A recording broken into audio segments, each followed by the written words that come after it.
ने सम्मानित करवाया। उन पैक्स को, उन कोऑपरेटिव बैंक्स को जिन्होंने अपना अच्छा व्यवसाय किया है, उन सभी को यहां पे सम्मानित करवाया है। एक अच्छी पहल है और अच्छा होता कि उनको 1-2 मिनट उनके भाषण यहां पर उनकी सक्सेस स्टोरी पर भी होने चाहिए थे, जिससे अन्य लोग भी उस दिशा में कार्य करते हुए, क्योंकि उनके जीवन की सक्सेस स्टोरी इस पूरी कहानी को एक नई गति दे सकता है, एक नई ऊंचाई दे सकता है। उन्होंने जमीनी धरातल पर, आपने देखा होगा, कसिया मिल्क प्रोड्यूसर, दिव्यांग जनों का मिल्क कलेक्शन का एक प्रोड्यूसर है ग्रामीण क्षेत्र में। अलग विषय है कि कसिया हमारे कृषि मंत्री जी का क्षेत्र रहा है, वो भी उनको नहीं पहचान पा रहे थे। मैंने कहा ये आपके क्षेत्र का, मैं वही परिचय करा रहा था। अगर मंच पर उनको उनकी सक्सेस स्टोरी के लिए कि दिव्यांग जनों को थोड़ा सा प्लेटफॉर्म मिले, हमारे अन्नदाता किसानों को, प्रगतिशील किसानों को, एमएसएमई सेक्टर में कार्य करने वाले कारीगर और हस्तशिल्पियों को, सहकारिता के प्रति रुचि रखने वाले हमारे जितने भी उस क्षेत्र के योद्धा हैं, इनको थोड़ा भी हम प्रोत्साहित करें तो एक अच्छी प्रोग्रेस हम कर सकते हैं। और उनकी सक्सेस स्टोरी आज यहां पे जब मुझे अपने दोनों वरिष्ठ साथियों, कृषि मंत्री जी के साथ में और वित्त मंत्री जी के साथ में उन्हें सम्मानित करने का अवसर प्राप्त हो रहा था, मैं उनसे यही पूछ रहा था, कितना आपका टर्नओवर है, कितना आप कमा पाते हैं। और सभी का बहुत एक अच्छा कार्य उन लोगों ने किया है। हमें इस बारे में थोड़ा ध्यान रखना होगा कि सरकार की नीयत साफ है। आपने देखा होगा, अगर हम पूरे देश के परिप्रेक्ष्य में सोचते हैं, आज भारत दुनिया की तीसरी बड़ी अर्थव्यवस्था के रूप में अपने आप को स्थापित कर रहा है। पहली बार देश के अंदर आजादी के बाद कोऑपरेटिव एक मंत्रालय के रूप में कार्य कर रहा है। एफपीओस को हर एक स्तर पर प्रोत्साहन मिल रहा है। महिला स्वयंसेवी समूह को आपने अभी देखा होगा, इस बार के यूनियन बजट में लखपति दीदी को सी मार्ट के रूप में अब उनके ग्रामीण क्षेत्र में जो भी प्रोडक्ट उनके द्वारा वहां तैयार किया जाता है, उसको मार्केट से लिंक करने के लिए सी मार्ट की स्थापना की जाएगी। यह भी आज इस बार के यूनियन बजट में प्रधानमंत्री जी की प्रेरणा से केंद्रीय वित्त मंत्री जी ने घोषित किया है। अनेक प्रोत्साहन इस दिशा में प्रारंभ हुए हैं और परिणाम है कि थोड़ा सा गाइड और मार्गदर्शन प्राप्त हुआ तो ये सभी सेक्टर तेजी के साथ आगे बढ़ रहे हैं। और उसी का परिणाम है कि आज भारत दुनिया के अंदर तीसरी बड़ी अर्थव्यवस्था के रूप में अपने आप को स्थापित करने में सफल हुआ है। बहनों और भाइयों, यही प्रोग्रेस की स्थिति देश की सबसे बड़ी आबादी के राज्य का है। हमें याद करना होगा, यह प्रकृति और परमात्मा की विशेष अनुकंपा है कि जो नियम देश के अंदर, दुनिया के अंदर भारत पे लागू होते हैं, वही चीज भारत में यूपी पे लागू होते हैं। एकदम वही परिस्थितियां हैं, वही परिस्थितियां हैं। 17 के पहले यूपी की स्थिति क्या थी, कहां थे हम?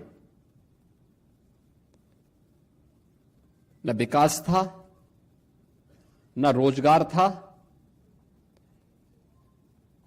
प्रदेश के अंदर कोऑपरेटिव सेक्टर में वे लोग हावी थे जो जहां का सबसे बड़ा माफिया था वो उसमें हावी था। कोऑपरेटिव सेक्टर चौपट। 16 जिला सहकारी बैंक, रिजर्व बैंक ने उन्हें डिफाल्टर घोषित कर दिया था और बंदी का आदेश कर दिया था। और आज ये 16 में से 15 प्रॉफिट में आ गए हैं, 16वें को भी प्रॉफिट में लाया जा रहा है। टैक्स की संख्या बढ़ी है, हमने उनके टर्नओवर को बढ़ाया है, उनके क्रेडिट की सीमा को बढ़ाया है, और खाद वितरण के कार्य के लिए सहकारिता विभाग ने थोड़ा मैन पावर की शॉर्टेज की है, लेकिन उसको पूरा भर देते तो देश के अंदर सबसे अच्छा फर्टिलाइजर वितरण का काम उत्तर प्रदेश के अंदर हुआ है और होता है। कृषि और सहकारिता मिलकर के उस कार्य को कैसे आगे बढ़ाई, थोड़ा सा प्रयास हुआ, आज वही सहकारिता फिर से एक नए आंदोलन अभियान के रूप में आगे बढ़ चुका है।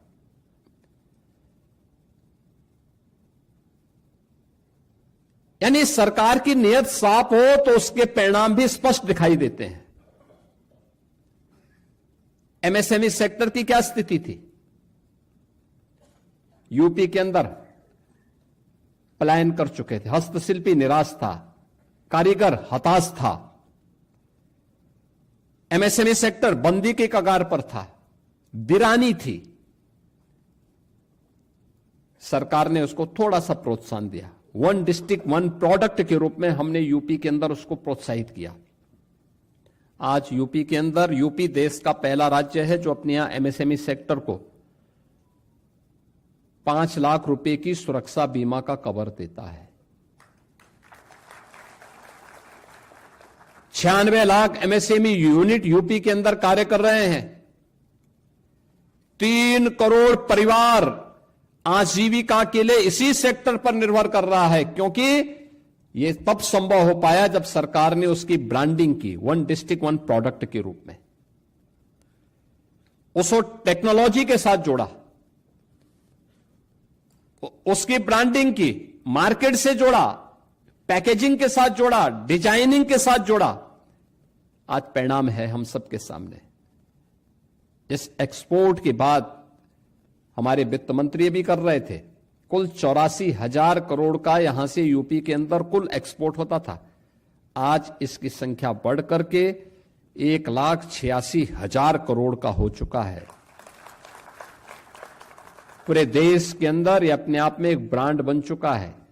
आदरणीय प्रधानमंत्री जी दुनिया के अंदर जाते हैं तो एमएसएमई से जुड़े हुए, 1 डिस्ट्रिक्ट 1 प्रोडक्ट से जुड़े हुए किसी प्रोडक्ट को ही दुनिया के राष्ट्राध्यक्षों को गिफ्ट के रूप में देते हैं। बहनों और भाइयों,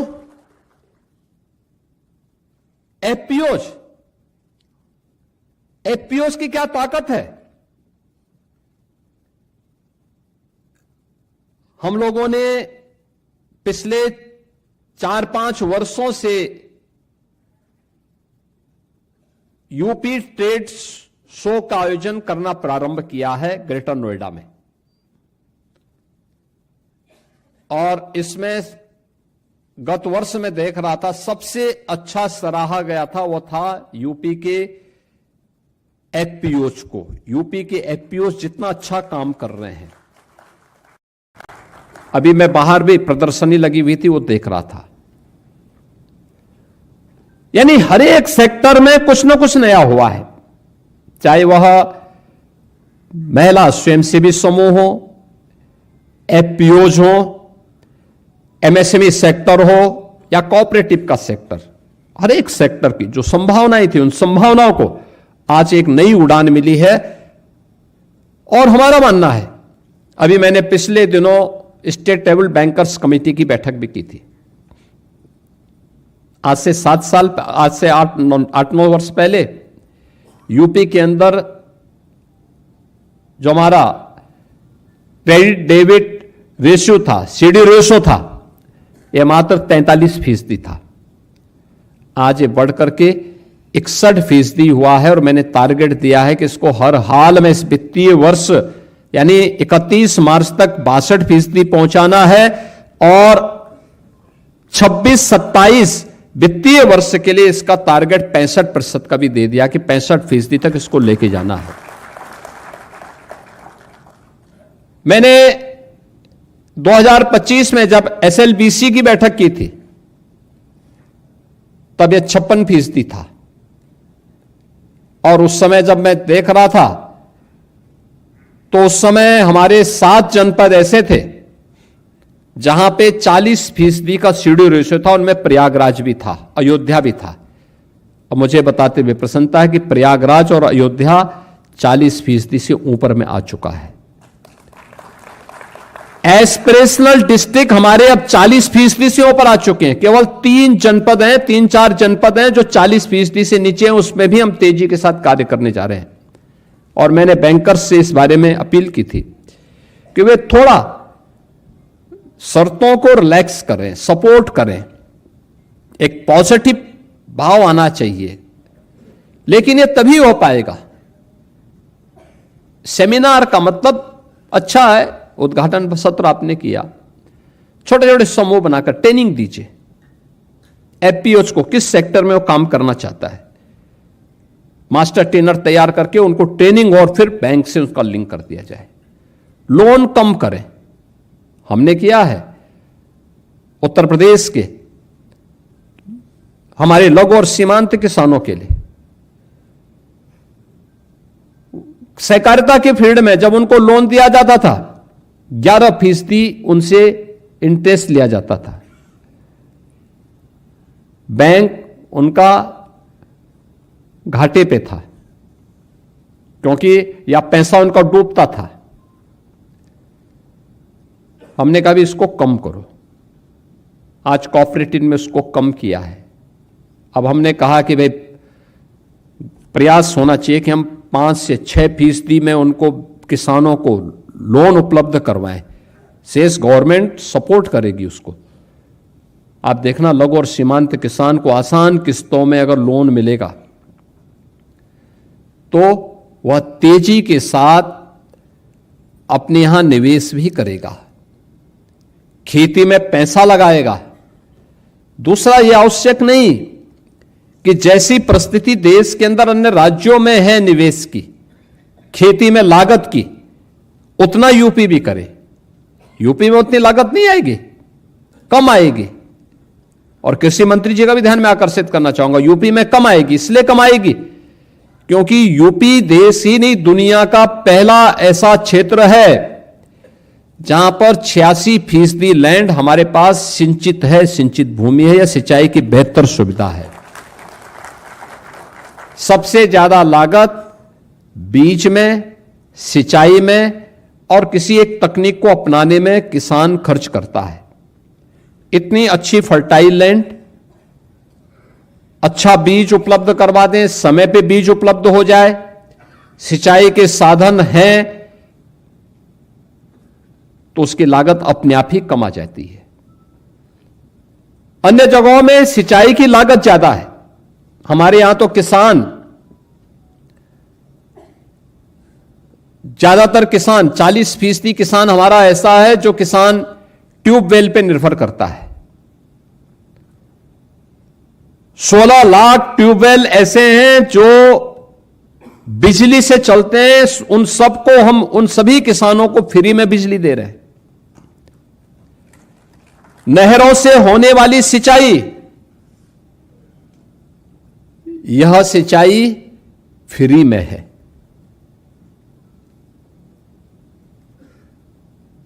यानी हम ज्यादातर फ्री में देते हैं और इसके साथ ही लगभग 1 लाख किसानों को सोलर पैनल भी दे रखे हैं।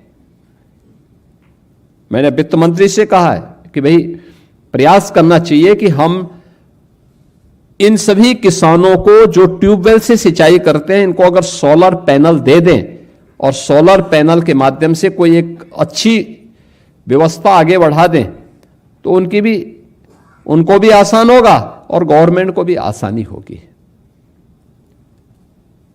हमें उस दिशा में प्रयास करना चाहिए। ट्रेनिंग के कार्यक्रम को जोड़ना पड़ेगा छोटे छोटे स्तर पर। मास्टर ट्रेनर करिए, कृषि विज्ञान केंद्रों को जोड़िए, कृषि विश्वविद्यालयों को अपने साथ जोड़िए, कोऑपरेटिव को अपने साथ जोड़िए और ये लोग फिर इनको टारगेट दीजिए कि भाई ट्रेनिंग आप कराइए, हमारा एक मास्टर ट्रेनर आपके साथ रहेगा। एफपीओज की ट्रेनिंग हो, किस सेक्टर में, वहां की संभावनाएं क्या हैं, बैंकर्स इसके साथ जुड़े, अपना सीएसआर का पैसा इसमें लगाए।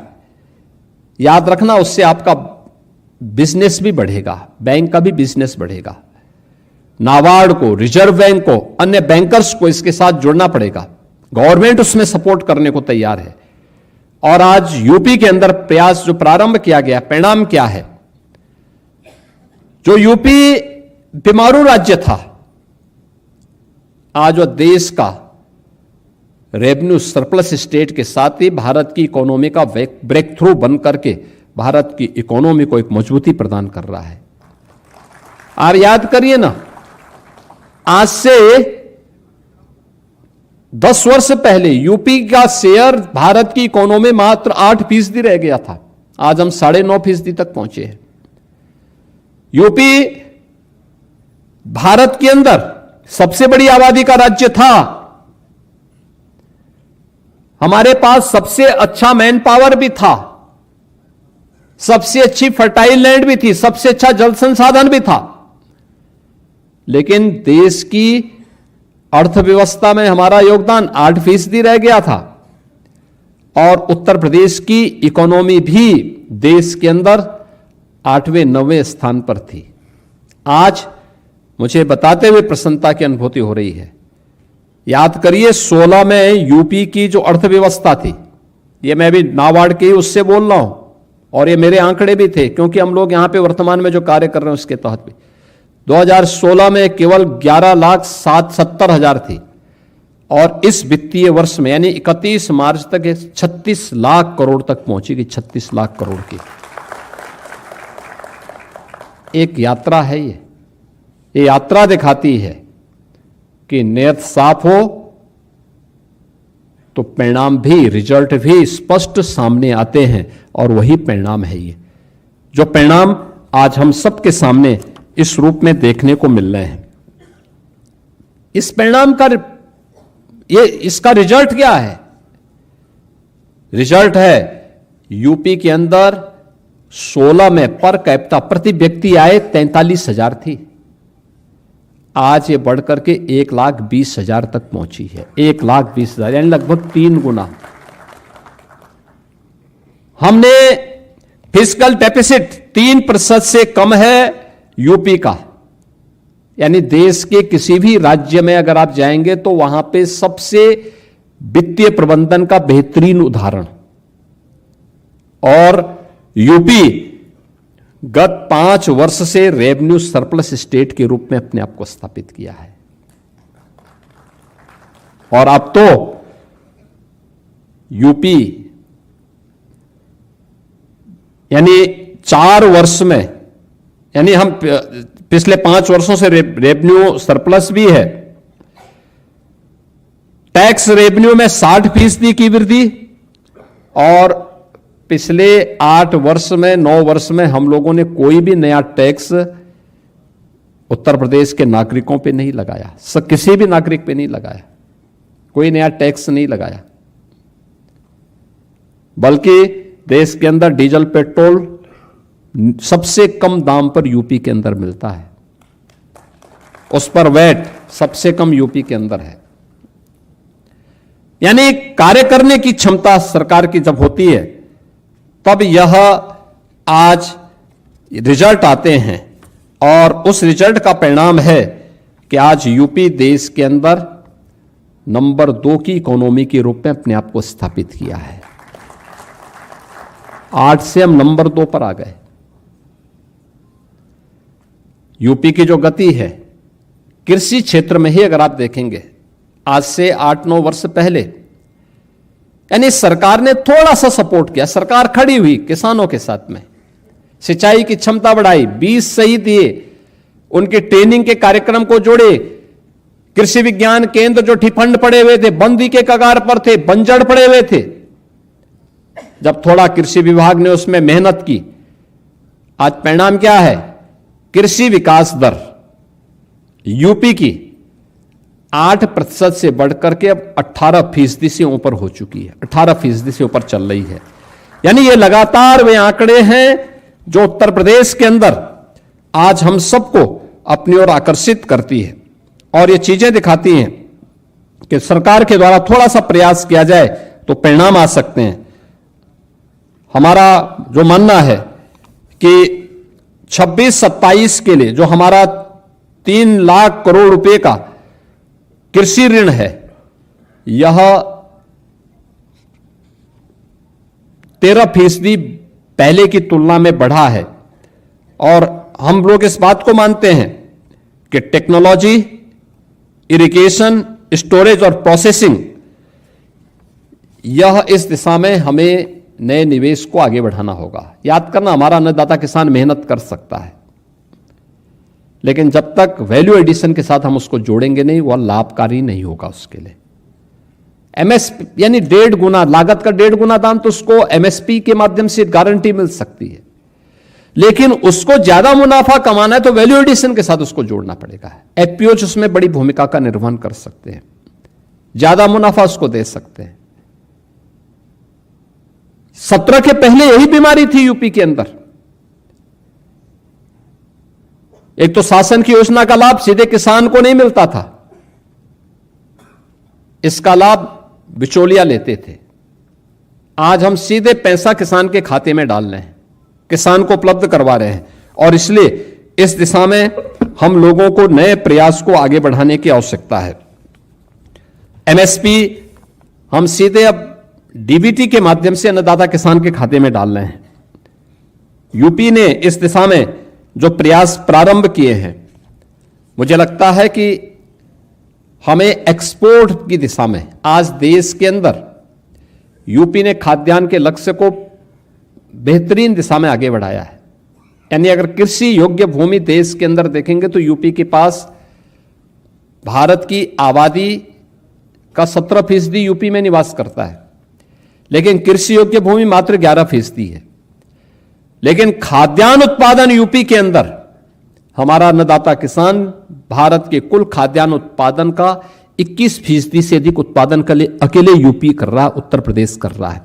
और ये 21% जो अन्नदाता किसान पैदा कर रहा है, इसको वैल्यू एडिशन के साथ जोड़ना, जो खाद्यान्न पैदा हो रहा है, इस खाद्यान्न को एक्सपोर्ट के योग्य बनाना।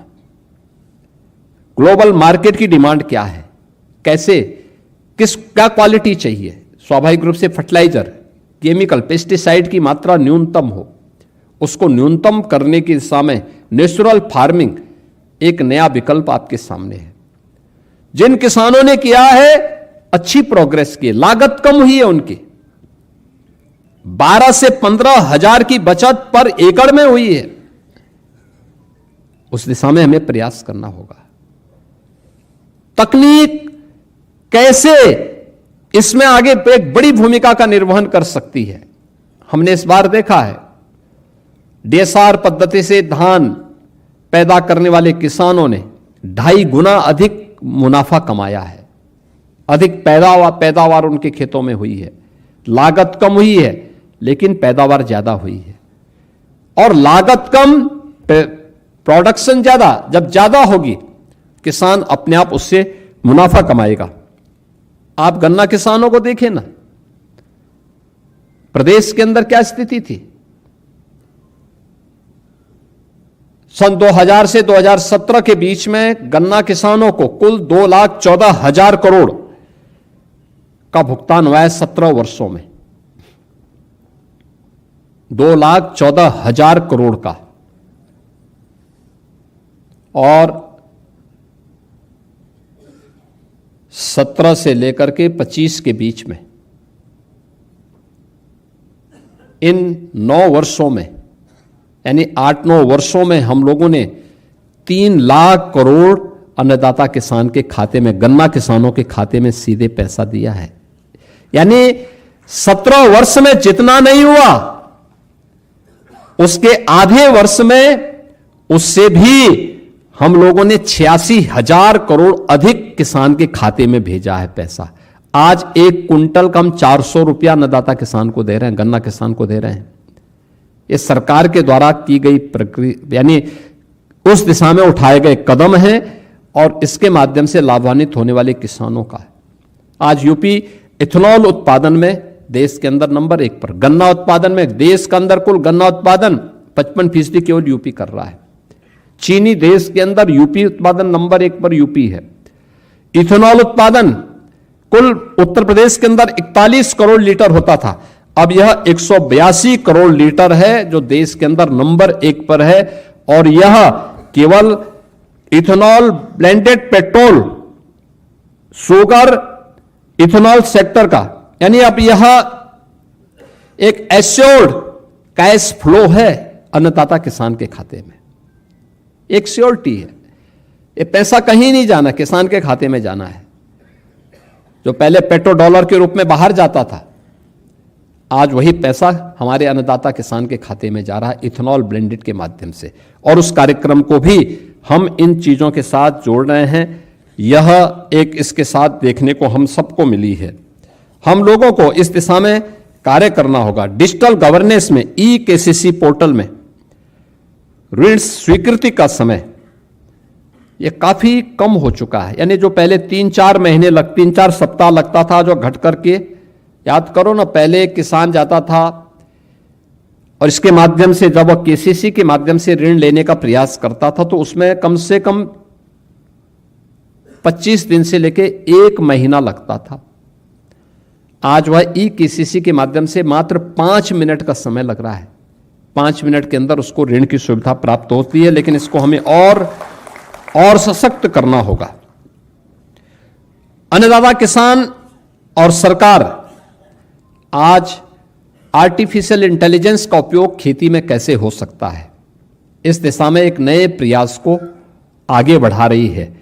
और इस दिशा में हम लोगों ने, यानी आदरणीय प्रधानमंत्री जी ने, उनकी प्रेरणा से केंद्रीय बजट में भी इस बार एआई कृषि प्लेटफॉर्म की घोषणा हुई है। और इस दिशा में एक नए प्रयास को हमें आगे बढ़ाना चाहिए। और मुझे प्रसन्नता है, जो मैंने यहां पे पहले भी कहा, कुछ मॉडल जो हमारे सामने आज यहां प्रस्तुत किए गए थे, दिव्यांग जनों का, कसिया मिल्क प्रोड्यूसर का, यानी उनका एफपीओज दिव्यांग जनों का है। 1005 सदस्य हैं इस एफपीओज में। साई जी आप ही के पुराने क्षेत्र से हैं और इन 1005 सदस्यों के साथ आपको एक बार बैठना चाहिए, स्वयं वहां कसिया में जाकर के। एक बड़ा कार्यक्रम होगा ये, एकदम ठीक उसी तर्ज पर जैसे बलेनी मिल्क प्रोड्यूसर ने किया था बुंदेलखंड में। ये वही एक सक्सेस स्टोरी है। और मैं तो इन दिव्यांग जनों का हृदय से अभिनंदन करूंगा कि पूर्वी उत्तर प्रदेश में, जहां पर हम लोग ये मानते थे कि ये सेक्टर कमजोर है, इन लोगों ने आंखों को खोलने वाला कार्य किया, बहुत अच्छा काम किया, बहुत अभिनंदनीय कार्य किया है। इस प्रयास के लिए मैं इनका अभिनंदन करता हूं, इन्हें बधाई भी देता हूं। यह एक सक्सेस स्टोरी है। मथुरा की 750 महिला नेतृत्व देने वाली सरसों उत्पादन कंपनी, आप याद करिए, मथुरा में मैं भी बाहर उनकी प्रदर्शनी को भी देख के आया हूं। मस्टर्ड ऑयल को कैसे उन्होंने प्रोसेसिंग के माध्यम से अच्छा मुनाफा कमा रही है। हमें इस दिशा में प्रयास करना चाहिए, हम भी इस दिशा में कार्य करेंगे। आज कोऑपरेटिव का भी आधुनिकीकरण हो रहा है। आपने देखा होगा अभी सहकार से समृद्धि की ओर डिजिटल, इसका डिजिटलीकरण, ई गवर्नेंस और पारदर्शी नीतियों से आज सहकारिता में सुशासन और जवाबदेही भी इसमें सुनिश्चित हुई है।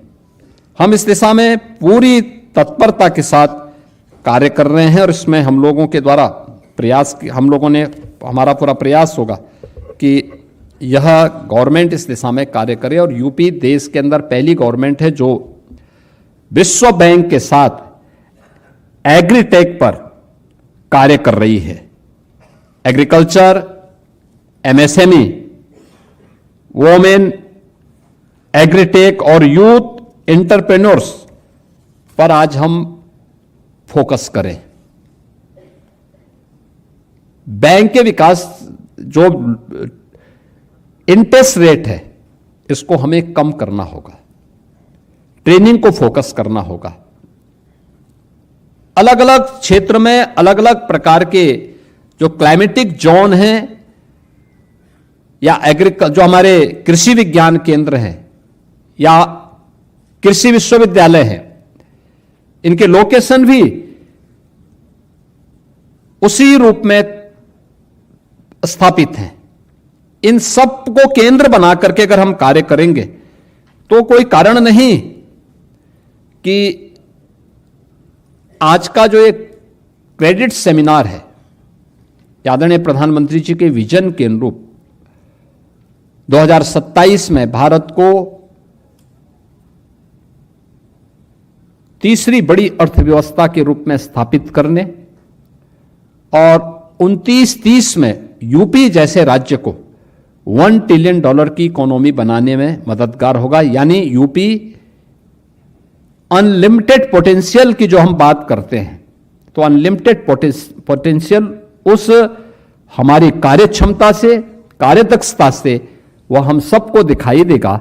और वह समय तब आएगा, वह समय होगा जब यूपी विकसित भारत के साथ विकसित उत्तर प्रदेश, आत्मनिर्भर भारत के साथ आत्मनिर्भर उत्तर प्रदेश के लक्ष्य को प्राप्त करेगा।